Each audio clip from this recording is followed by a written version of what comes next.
नमस्कार दोस्तों, welcome back to savings is simple. मैं हूं कृष्ण चौहान और आज हम बात करेंगे ललिता ज्वेलरी मार्ट आईपीओ की, जो 17 अगस्त से ओपन हो चुका है और 19 अगस्त को क्लोज होगा। आईपीओ का टोटल साइज है 1700 करोड़, प्राइस बैंड है 190 से 201 और रिटेल इन्वेस्टर को एक लॉट के लिए मिनिमम लगाना है 14,874 रुपए, 14,874। लेकिन सबसे पहले बात कर लेते हैं भाई जीएमपी की, क्योंकि आईपीओ को लेकर सबसे ज्यादा इंटरेस्ट इसी में होता है। लेटेस्ट अपडेट के अकॉर्डिंग ललिता ज्वेलरी मार्ट का जीएमपी चल रहा है अराउंड 29.5 रुपीज। अगर अपर प्राइस बैंड 201 में 29.5 ऐड करें तो एस्टिमेटेड लिस्टिंग प्राइस बनती है अराउंड 230.5 230.5, यानी रफली अराउंड 14.7 का प्रीमियम इंडिकेशन। लेकिन एक इंपॉर्टेंट डिस्क्लेमर, जीएमपी अनऑफिशियल होता है, ये एक्चुअल लिस्टिंग प्राइस की गारंटी नहीं देता और लिस्टिंग के टाइम प्राइस जीएमपी से काफी अलग हो सकता है। इसलिए अगर आप सिर्फ जीएमपी देखकर आईपीओ में अप्लाई करने का सोच रहे हैं तो वीडियो को एंड तक जरूर देखिए। और अगर आपको आईपीओ का जीएमपी के साथ बिजनेस, फाइनेंशियल्स, वैल्यूएशंस और रिस्क सिंपल लैंग्वेज में समझना है तो चैनल को सब्सक्राइब जरूर कर लेना। चलिए शुरू करते हैं। सबसे पहले आईपीओ की इंपॉर्टेंट डिटेल्स। आईपीओ साइज है अराउंड 1700 करोड़, इसमें 1200 करोड़ का फ्रेश इशू और 500 करोड़ का offer for sale. Price band है 190 से 201 रुपए, लॉट साइज है 74 शेयर का। तो अपर प्राइस बैंड पर एक लॉट की कॉस्ट होगी अराउंड 14,874। आईपीओ 17 अगस्त को ओपन और 19 अगस्त को क्लोज और टेंटेटिव लिस्टिंग डेट है 24 अगस्त। रिटेल इन्वेस्टर्स के लिए मिनिमम 35% का रिजर्वेशन है। अब समझते हैं कंपनी का बिजनेस। ललिता ज्वेलरी मार्ट एक ज्वेलरी रिटेल कंपनी है जो प्राइमरीली साउथ इंडिया में ऑपरेट करती है।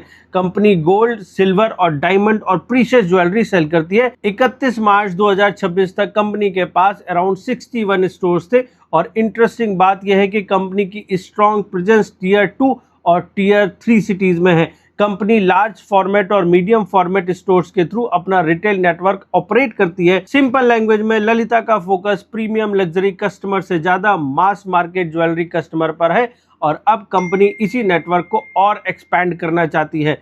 अब सबसे इंपॉर्टेंट पॉइंट, कंपनी को फ्रेश इशू से अप्रॉक्सीमेटली 1200 करोड़ रुपए मिलेंगे। इसका मेजर पोर्शन कंपनी के न्यू स्टोर्स और इन्वेंट्री के लिए यूज होगा। कंपनी 10 नए स्टोर्स एस्टैब्लिश करने की प्लानिंग कर रही है और आईपीओ प्रोसीड्स में रफली 34.55 करोड़ स्टोर्स के फर्नीचर, फिक्चर्स, इक्विपमेंट और आईटी इंफ्रास्ट्रक्चर जैसे एक्सपेंडिचर के लिए है, जबकि अप्रॉक्सीमेटली 998.68 करोड़ इन्वेंट्री के लिए एलोकेट किए गए हैं। यानी फ्रेश इशू का सबसे बड़ा पोर्शन इन्वेंट्री में जा रहा है और ज्वेलरी बिजनेस में ये लॉजिकल भी है। नया स्टोर खोल दिया लेकिन उस समय गोल्ड और ज्वेलरी इन्वेंट्री नहीं होगी तो सेल्स कैसे जनरेट होगी। इसलिए कंपनी का प्लान सिंपल है, more stores plus more inventory is equal to higher sales opportunity. लेकिन अब देखना यह है कि कंपनी का फाइनेंशियल परफॉर्मेंस ऑलरेडी कितना स्ट्रांग है। FY25 में कंपनी का रेवेन्यू अराउंड 16,900 करोड़ था। FY26 में ये बढ़कर अप्रॉक्सीमेटली 25,000 करोड़ हो गया, यानी रेवेन्यू में अराउंड 48% की ग्रोथ। अब प्रॉफिट देखिए, FY25 में पैट अराउंड 365 करोड़ था, FY26 में पैट जम करके अप्रॉक्सीमेटली 1010 करोड़ हो गया, यानी प्रॉफिट में अराउंड 177% की ग्रोथ। रेवेन्यू 48% और प्रॉफिट 177% से बढ़ा है। ये नंबर्स डेफिनेटली इंप्रेसिव है। कंपनी के की परफॉर्मेंस इंडिकेटर्स भी इंटरेस्टिंग है। ROE 41.6%, ROCE 42.6%, debt to equity 0.53 और पैट मार्जिन 4.04%। ROE और ROCE स्ट्रांग है लेकिन पैट मार्जिन रिलेटिवली लो है और ज्वेलरी रिटेल बिजनेस में ये पॉइंट इंपॉर्टेंट है क्योंकि यहाँ रिवेन्यू बहुत बड़ा हो सकता है लेकिन मार्जिन कंपैरेटिवली थिन रह सकता है। अब आते हैं वैल्यूएशन पर। अपर प्राइस बैंड 201 रुपए पर कंपनी का post IPO market cap approx 11,250 crore है।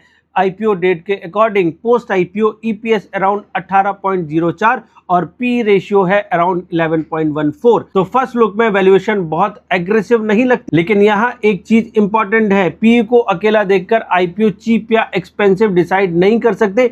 ज्वेलरी सेक्टर में ऑलरेडी स्ट्रॉन्ग लिस्टेड प्लेयर्स हैं, इसलिए ललिता को कंपेयर करते वक्त growth, margins, stores productivity, debt और फ्यूचर एक्सपेंशन सबको देखना होगा। और यहाँ ललिता के पास एक एडवांटेज है, टीयर 2 और टीयर 3 मार्केट्स में एक्सपेंशन का स्कोप। लेकिन इसी के साथ कुछ रिस्क भी है। Risk number 1, regional concentration. Company का बिजनेस लार्जली साउथ इंडिया में कंसंट्रेटेड है। अगर किसी पर्टिकुलर रीजन में डिमांड स्लो होती है या कंपटीशन बढ़ता है तो इंपैक्ट कंपनी पर आ सकता है। Risk number 2, inventory. Jewellery business inventory intensive होता है। आईपीओ प्रोसीड्स का नियरली 1000 करोड़ इन्वेंट्री के लिए यूज होना भी ये क्लियरली शो करता है। गोल्ड प्राइसेस और इन्वेंट्री रिक्वायरमेंट में चेंजेस वर्किंग कैपिटल पर इंपैक्ट डाल सकते हैं। Risk number 3, competition. Jewellery retail में कंपटीशन काफी स्ट्रांग है। ललिता को इस्टेब्लिश्ड रीजनल और नेशनल प्लेयर्स के साथ कंपीट करना है। कस्टमर के लिए price, design, making charges, brand test और ऑफर्स सब मैटर करते हैं। रिस्क नंबर 4,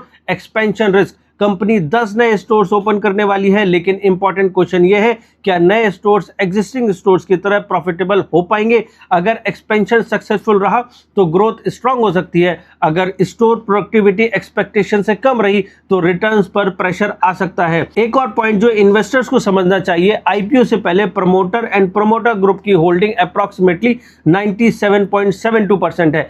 आईपीओ के बाद ये रिड्यूस होकर 82.85% हो जाएगी और 500 करोड़ का offer for sale promoter Kiran Kumar Jain के शेयर्स की सेल है। यानी आईपीओ का पूरा 1700 करोड़ कंपनी के बिजनेस में नहीं जा रहा। 1200 करोड़ का फ्रेश इशू कंपनी को मिलेगा, जबकि 500 crore OFS existing share holder की शेयर्स की सेल है। ये डिफरेंस समझना इंपॉर्टेंट है। तो अब सबसे important question, Lalita jewellery mart में अप्लाई करें या अवॉइड? मेरी एनालिसिस में कंपनी की स्टोरी इंटरेस्टिंग जरूर है। FY26 में रेवेन्यू ग्रोथ स्ट्रांग है, प्रॉफिट में 177% का जंप इंप्रेसिव है, आरओई और आरओसी भी स्ट्रांग लेवल्स पर है। कंपनी के पास 61 स्टोर्स का एग्जिस्टिंग नेटवर्क है और टियर 2 टियर 3 मार्केट में एक्सपेंशन का अपॉर्चुनिटी भी है। आईपीओ का फ्रेश कैपिटल नए स्टोर्स और इन्वेंट्री एक्सपेंशन में यूज होने वाला है। वैल्यूएशन भी अपर बैंड पर अराउंड 11x PE के आसपास है, जो फर्स्ट लुक में एक्सट्रीमली एक्सपेंसिव नहीं लगती। लेकिन दूसरी तरफ regional concentration, inventory heavy business, thin margins, strong competition और न्यू स्टोर एग्जीक्यूशन रिस्क को इग्नोर नहीं कर सकते।